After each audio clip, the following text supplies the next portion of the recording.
Let's see who's sponsoring tonight's Hazmat Guys Roundtable. Hazmat 101 Consultants. Hazmat 101 Consultants and their instructors can provide quality consulting and virtual or in-person hazardous materials training for your agency. Owner and lead instructor Bob Cascignano is also available for lecturing at your fire or hazmat conference and has in fact done many speaking engagements across the country. Visit their site at www.hazmatconsultants.com or email Bob Cascignano at bob@hazmat101consultants.com. For over 20 years, K&R Plaques have had the pleasure of helping clients choose awards for the people they want to honor. Their state-of-the-art equipment allows clients to design, customize, and personalize the awards they choose for that special someone. With one of the largest selections of plaques, awards, trophies, and clothing apparel, they can deliver quality products to satisfy any customer needs. No order is too big or too small. Visit their website at www.knrplaques.com or email at sales@knrplaques.com. Responder Training.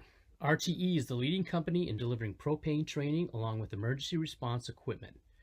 Responder Training has many propane flaring kits, water injection kits, accessories, and replacement parts available. They also sell the only commercially available 1-inch propane flare kit, appropriately named the Dragon Slayer, because size does matter. Contact our good friend, owner instructor Ron Huffman for more information. You can reach him at 765-524-4848. You can email Ron at respondertraining.rdh.gmail.com or peruse his website at respondertraining.com.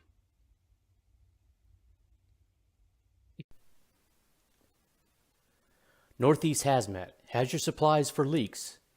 Easy vac pumps, stingers, hoses, rupture seals, and now carrying fire blankets and hazmat apparel. If you'd like to sponsor the show and help keep live hazmat conversations coming in the future and help send at least one lucky participant to a national level hazmat conference, send an email.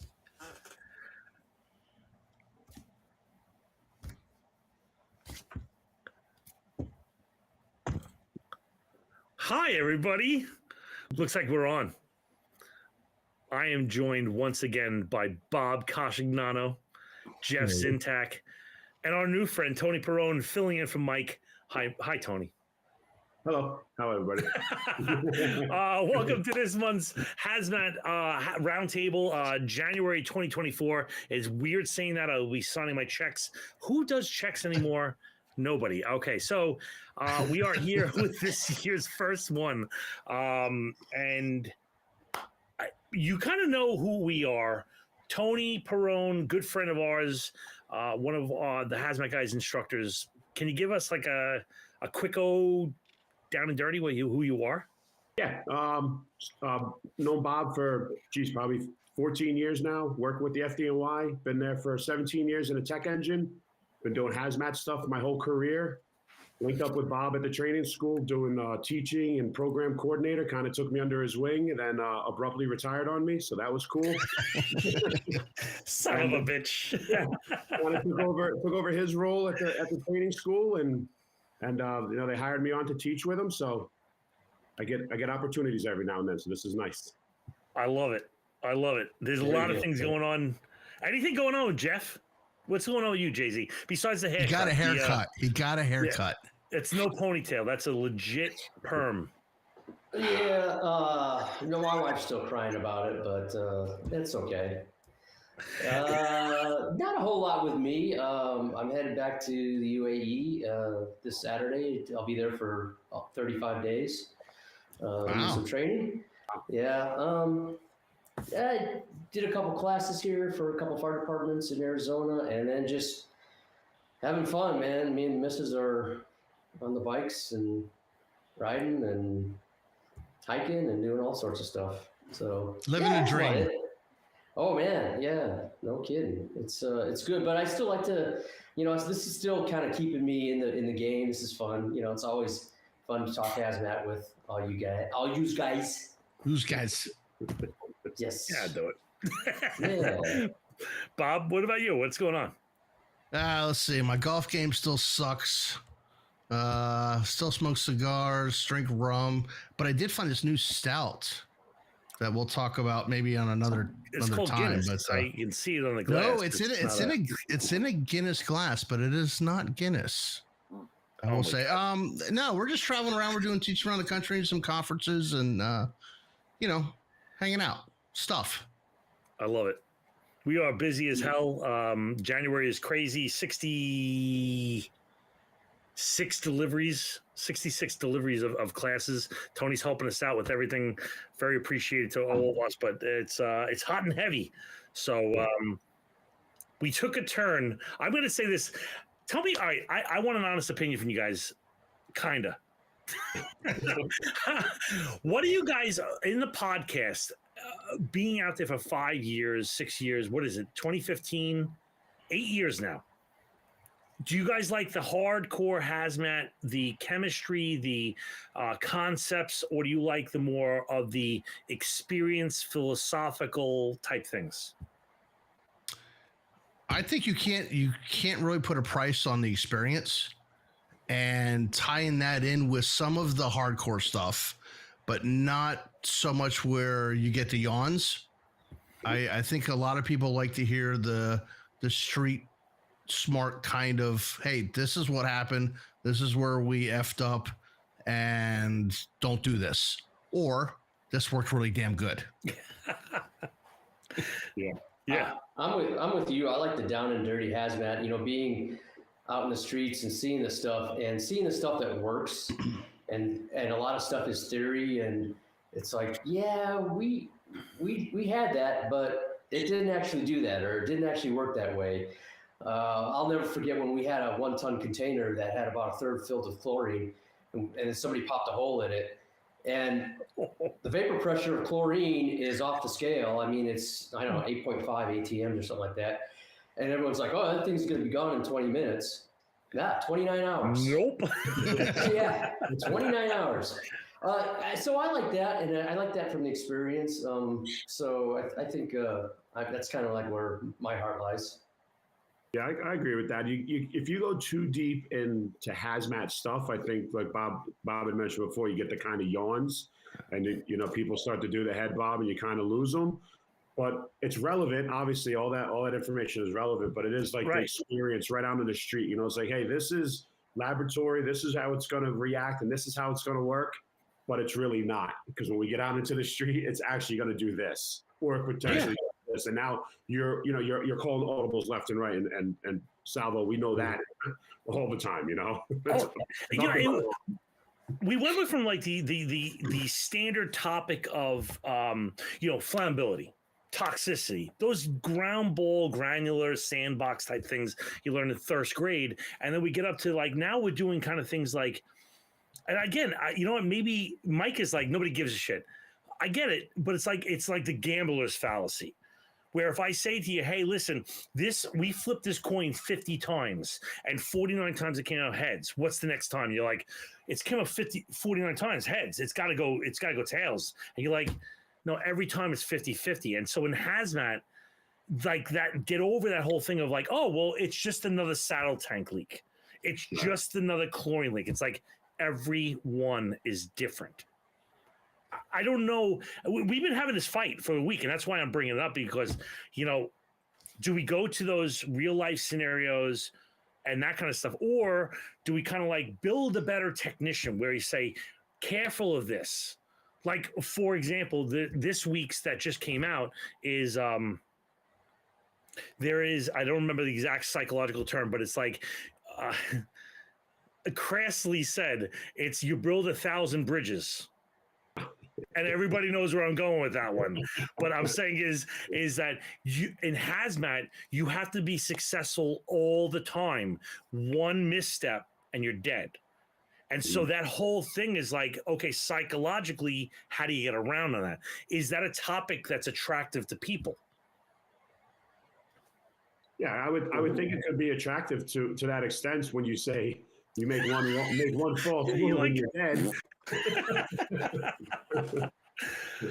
Well, I think Tony said it best. I mean, calling audibles in this on scene is completely. I mean, it happens more the times than I think we think. I remember an incident where the guys, the RP, the responsible party, we go up there and they go, "Hey, we want to do it this way," and I go, "We don't normally do it that way." I talked to my chief and he goes, "What do you think?" And I said, "We don't normally do it this way." He goes, I go, "But it makes sense. It makes complete sense." And he goes, "All right, if you think it's good, I'm good with it." And it is. It's like one of those things that we're changing the game. Calling an audible. Kill, Oklahoma. I like it. I'm that way too. And I'm not a chemistry person. That's probably one of the reasons I stay away from that. So, but well, Todd Burton and a couple other people that are in the chat room I'm looking at, they mentioned you can't take chemistry out of it, obviously, that's for sure. Right. And then other people made comments of why not merge both? And I think they're right on. I think there is a way that you can take the scenario of real life, whatever, and then take those other components and put them in there and go, "Hey, remember this part in class, or this compound or whatever's going to do this, and this is what happened on that scene as it relates to." I'm often resistant to doing that whole, "Oh, look at this scenario," and then, "Haha, gotcha. I bet you thought I don't this." like gotcha. I don't like gotcha. The old moving of the goalposts. It's like it's such a yoke for instructors. It's like, you are a crappy instructor if you got to move the goalposts to surprise me. I know where this is going. Like, if there's a learning lesson here, I'm into it. But like, if I already know the punchline, don't punish me because I know the joke. Yeah. Right. Exactly. Yep, absolutely. You're sitting there and you know what's going to happen, and sometimes the thing doesn't happen. So just teach the scenario. Yeah. Sometimes the thing doesn't jump out and oogly boogly you. It's Wait, stop! I got to do that all over again. Hold on, everybody, take a break. I'm sorry.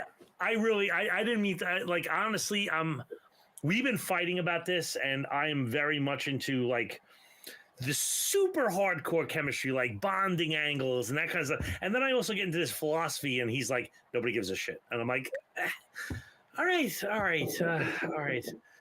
I don't know. But one of the topics that we were talking about is hazmat in tight spaces. Right.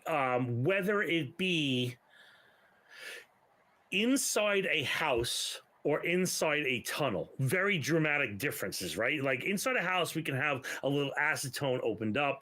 That's adorable, because when the wife is taking off the nail polish or whatever. Or I'm in and I'll call it a specific incident, the Baltimore tunnel, where I don't remember exactly what the chemical was, but that happened like maybe 20 years ago.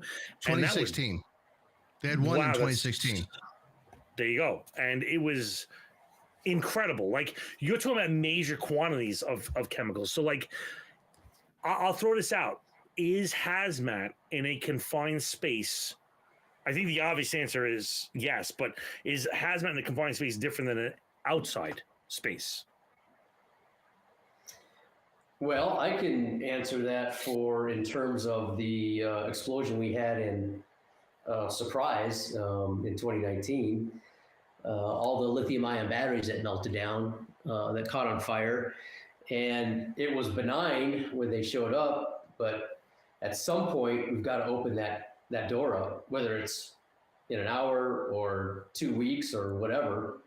But the thing's tighter than a drum. I mean, what do you do? I mean, it had all sorts of hazardous materials components, including fire components with it.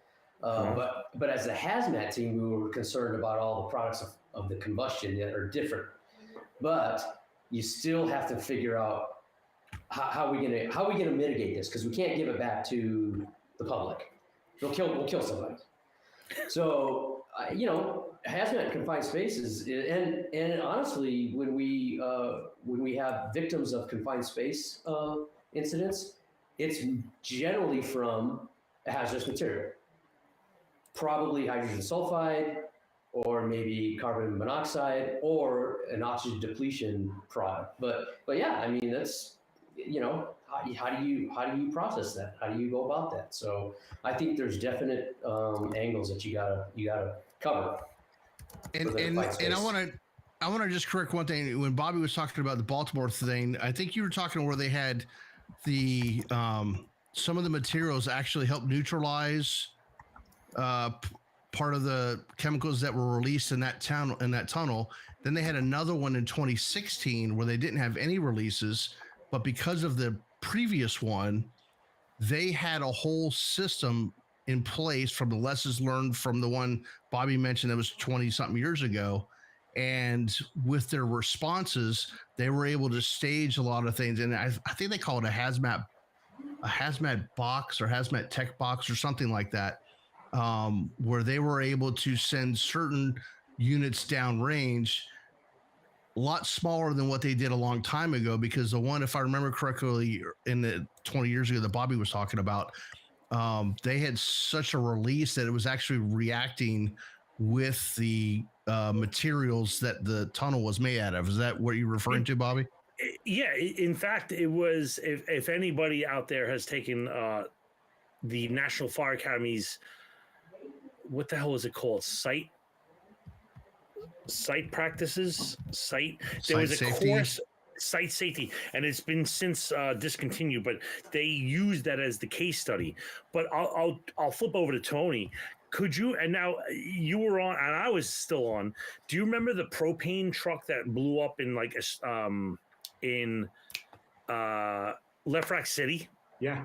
Okay, so that was a state truck that was driving westbound on the Long Island Expressway, which is a direct thing into the Midtown Tunnel that comes up into Midtown Manhattan.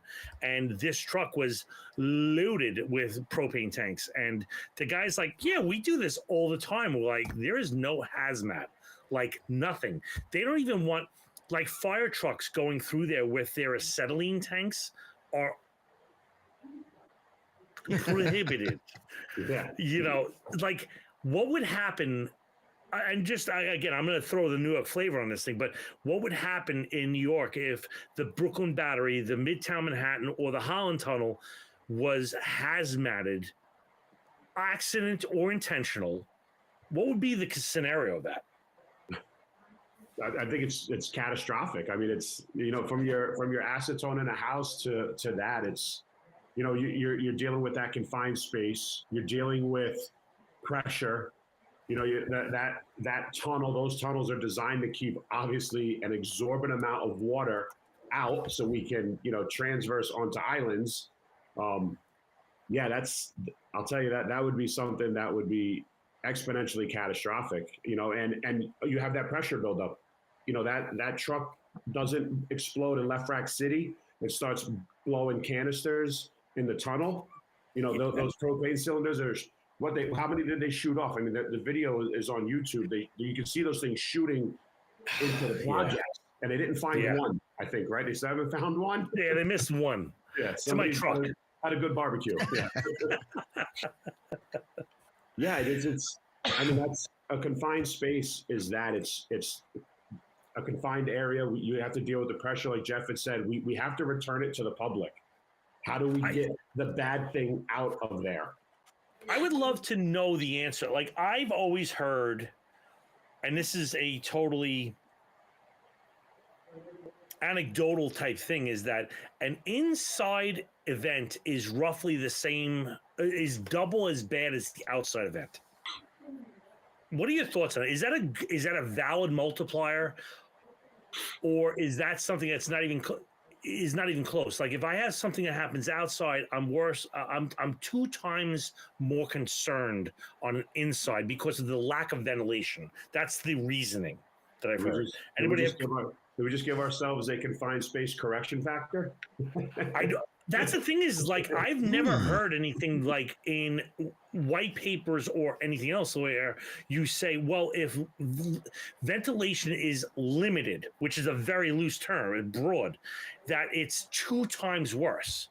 I would argue that it gets exponentially worse as per the confined space. Like if I'm going to a hold of a ship that has no exchange, well, that might be 10 times worse. The rooming, your bedroom might be 2 times worse. That kind of lines. I can see where you're tracking there because it's very situational rather than just say a carte blanche. Oh, it's only going to be 2 times worse, because then we give ourselves that false sense of, well, someone's going to, for lack of better words, nerd out and go, well, this building's 20 by 50, so it's only going to get 80 by 100, so we should be fine. No, it could be 1,000 by 1,000 or something along those lines. I see what you're saying, where to put a number on it would be almost, I would go with trepidation on that, throwing a number, because we like numbers, right? We like numbers in hazmat and chemistry. Exactly. To say to be inside is double as bad is dangerous, because if you're using your childhood bedroom, which is 10 by 10 by 8, right? And you're letting go a 20-pound propane cylinder in there, that's catastrophic. You put it into the Lucas Oil Stadium and let go a 20-pounder, it's nothing. Right. So inside is very, I never really liked that. Well, and then you can throw in the outside thing, like take, for example, Palestine. Is it Palestine, Ohio? Yeah. Where Palestine, they had, by the way, if there's any Palestine, yes. They do not like Palestine. It is Palestine. Palestine. I'll say whatever the hell I want to say.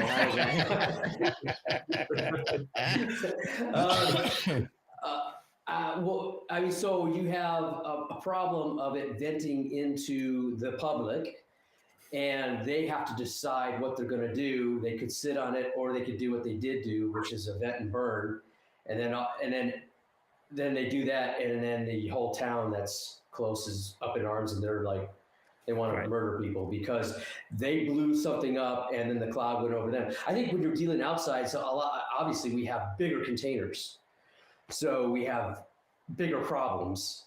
We don't drive 30,000 rail tankers through a confined space, basically. I mean, that's not true. I mean, tunnels and stuff like that.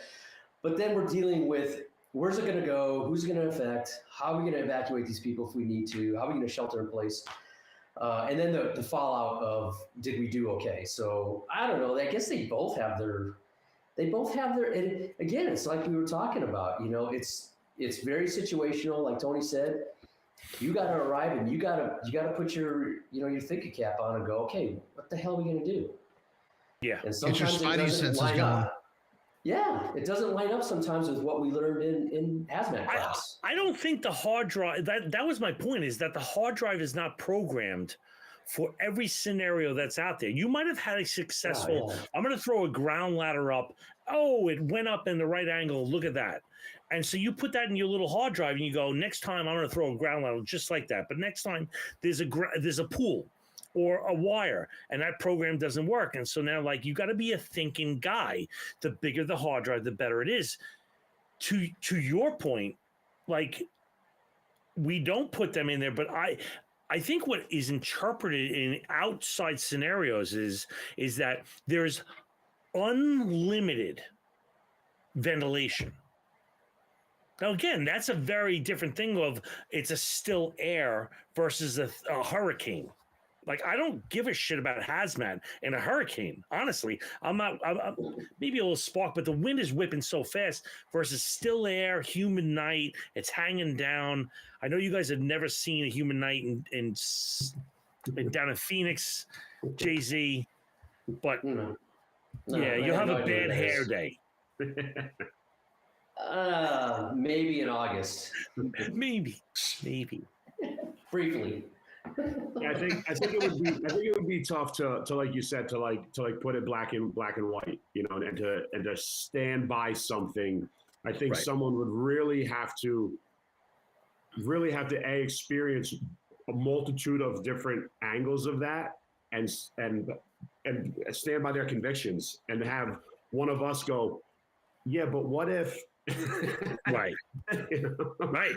And that person goes, no. That I find, and again, you guys are all salty dogs. I think all three are salty. I find hazmat to be more of an argument.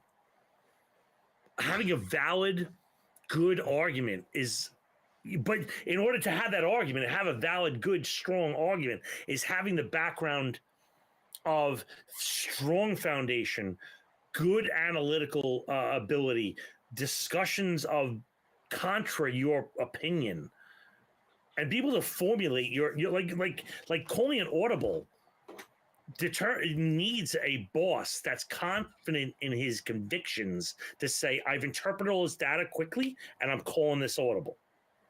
Yep. And Yeah, to so have audible B and C right behind it. Right. Oh, absolutely, absolutely. Yeah, and I think But then all the players. Oh, I'm sorry. Go ahead, Bob. No, go ahead. Go ahead.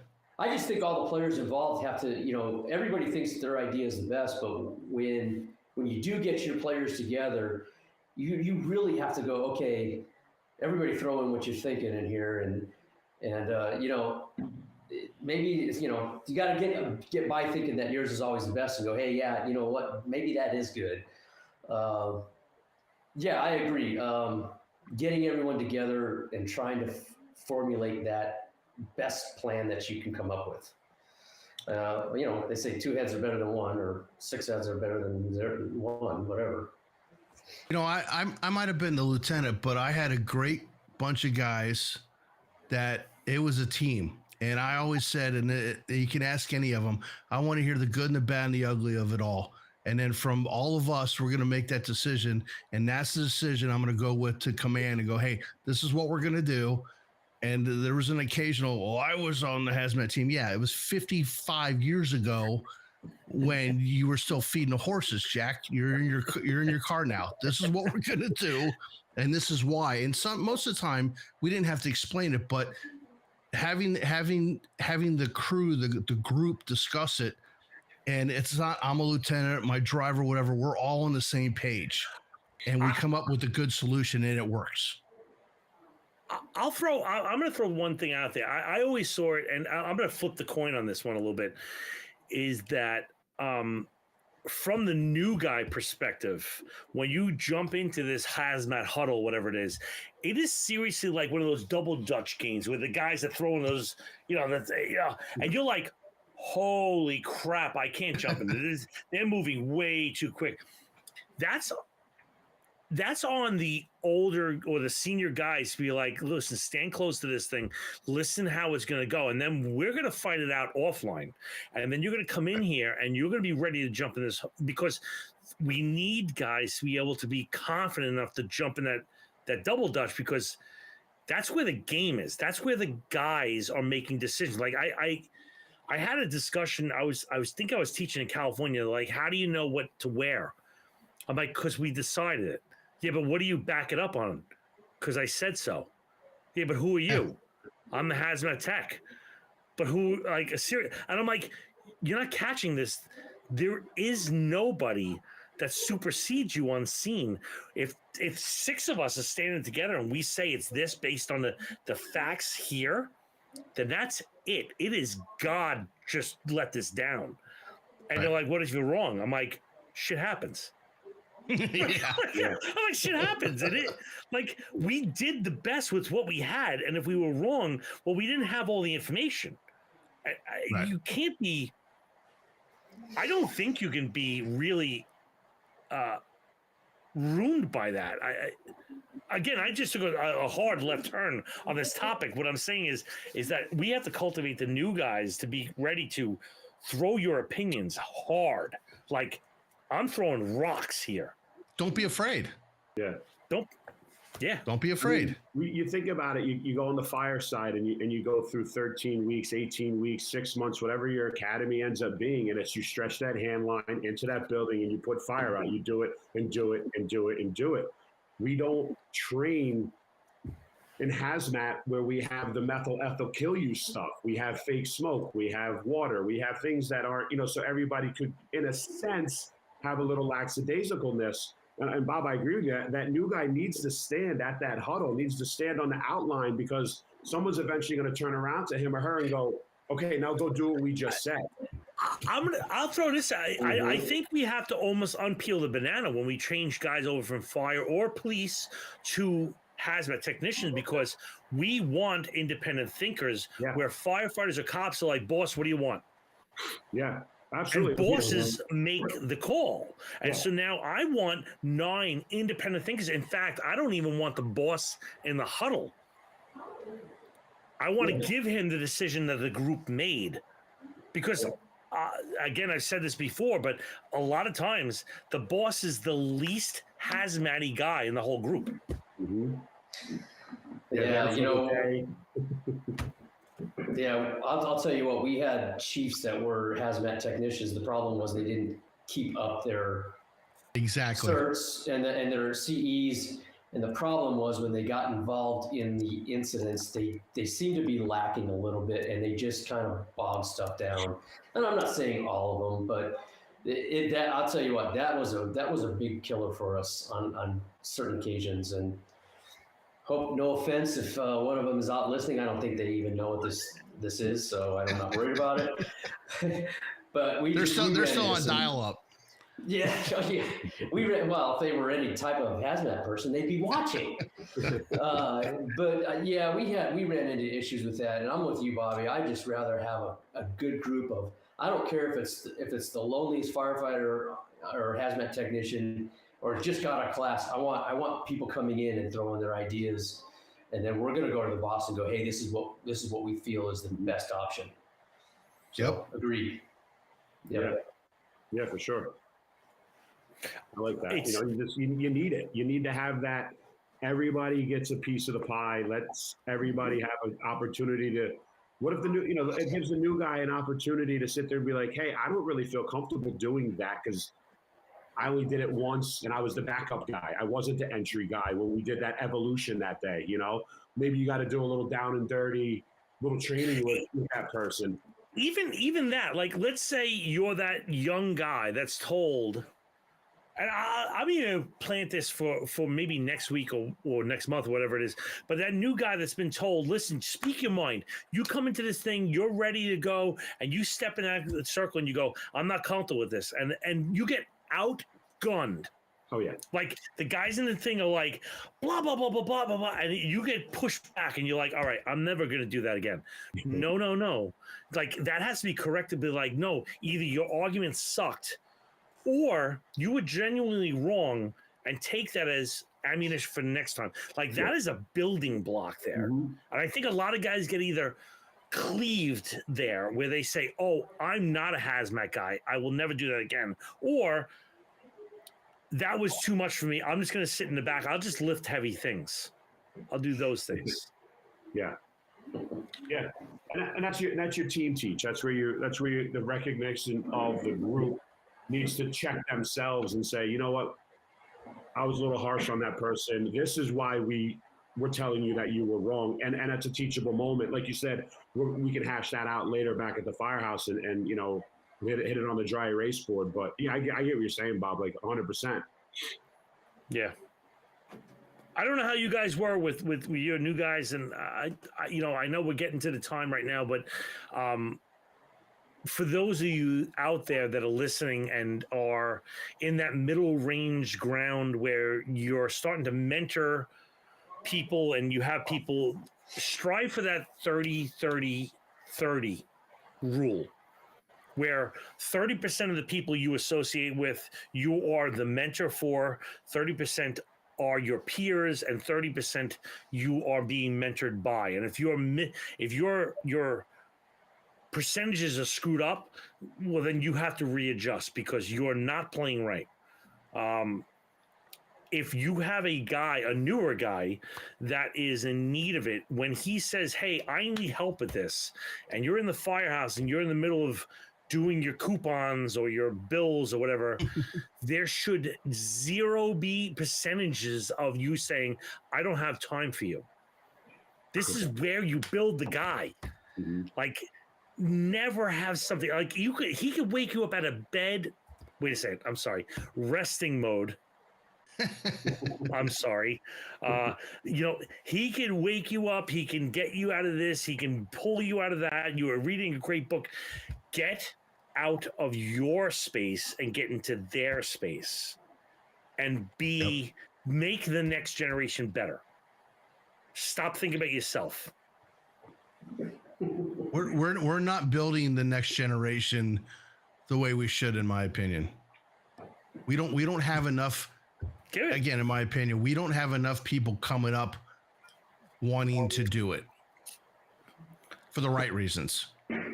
I think there's plenty of people that want to do it. I just don't think there's right people helping them to do it.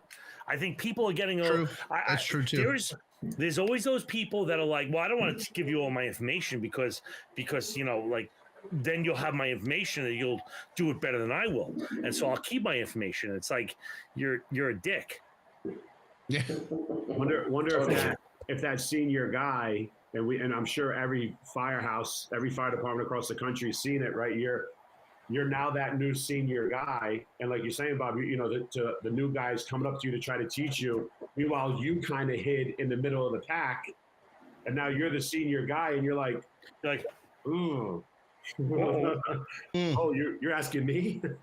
Yeah. So it's a little check. It's a little check yourself in the situation as well, and I mean that's hard for people to do also. I'll throw this out. I don't. If you guys have anything more to say about it, I will throw this out. Any bosses that are out there, any guys that are in the supervisory role, you want to protect your senior guy because he helps you, but you also want to educate the new guy. And so, what I'm personally advocating for is to hit on the middle guy. Right. Mm-hmm. So hit on the middle guy because that guy should know his stuff. And if he knows his stuff, well, then the senior guy is sitting there like this, all salty across the way going, But meanwhile, behind his ears, he's going, I completely forgot that. Thank you for that quick refresher. And the new guy's he's going, oh, that's good stuff.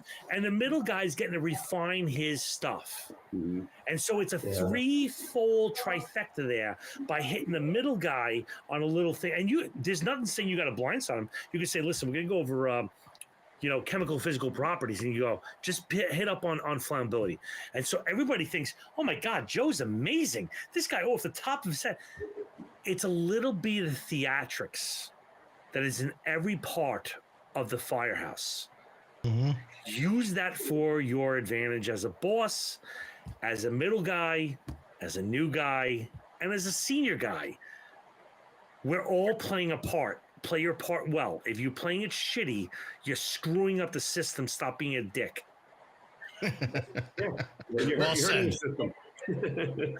You are. You're hurting the whole thing. I don't know what to tell you. You're setting the apple cart. Yeah, mentorship is important.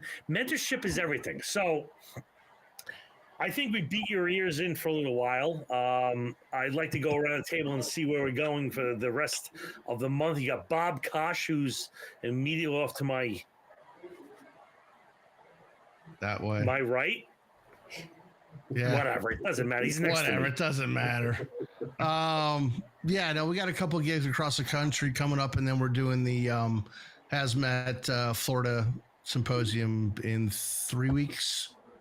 Good and for then you, I man. think Michigan and shit. I don't know. There's a bunch of them coming up. We're going all over the place. There is a lot of stuff coming up. Get out there and see Bob Kosh and the gang. Jay-Z going to be in UAE. So if you want to put on your Como se llama, I don't know what you call that thing. Hey, we don't joke about the headgear we wear over there, okay? Some call it a cape. I don't know what you like. You wear what you wear. The Midwest Conference. Going to be there in early May. And then good times.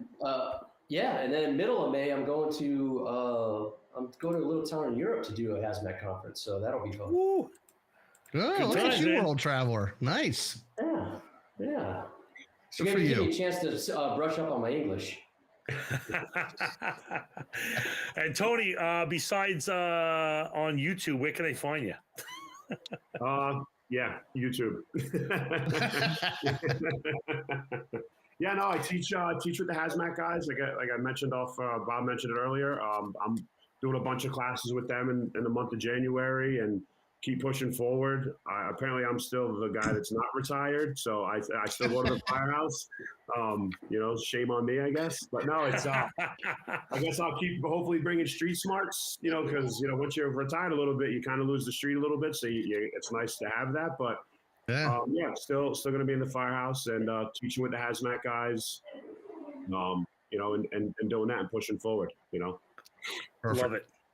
I can't wait to see all you guys. I'm going to be out at the conferences. I think we have 14 conferences coming up this year. So I will see all y'all out there. Happy New Year to everybody. Thanks to Ben once again for helping us out and produce the show. This show wouldn't happen without Ben. So with that being said, our customary see you next Tuesday. Happy and healthy, peeps.